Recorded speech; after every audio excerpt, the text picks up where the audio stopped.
छोरा जल चढ़ाएगा,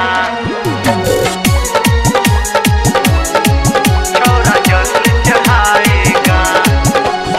आया है सावन सुनो रमिता देवघर लुक जाएगा। हाँ आया है सावन सुनो रमिता देवघर लुक जाएगा। भोला बाबा के पहले मधुबनिया छोरा जल चढ़ाएगा। भोला बाबा के पहले दरभंगिया छोरा जल चढ़ाएगा। चढ़ाएगा, छोरा जल चढ़ाएगा, छोरा जल चढ़ाएगा। आगा से बोलो पीछा से बोलो, बोलो सब कांवर लोग रे। बोलो सब कांवर लोग रे।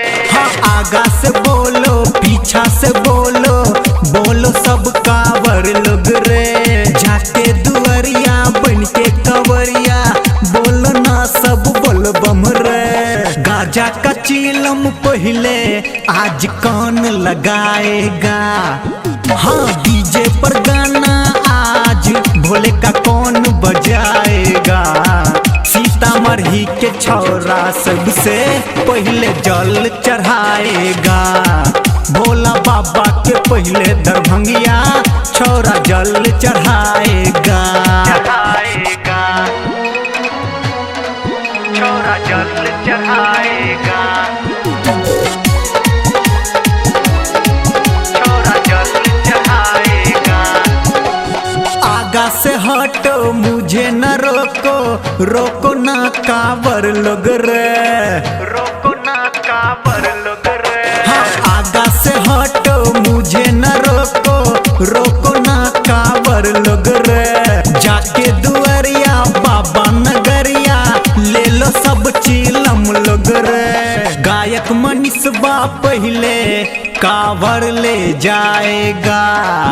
हाँ राइटर सुमन कंवरिया आज जल चढ़ाएगा।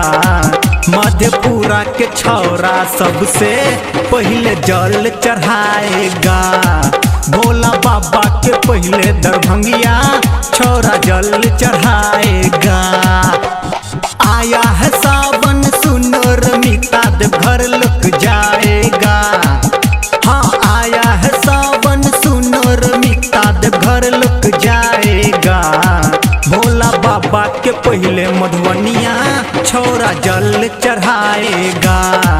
भोला बाबा के पहले दरभंगिया छोरा जल चढ़ाएगा।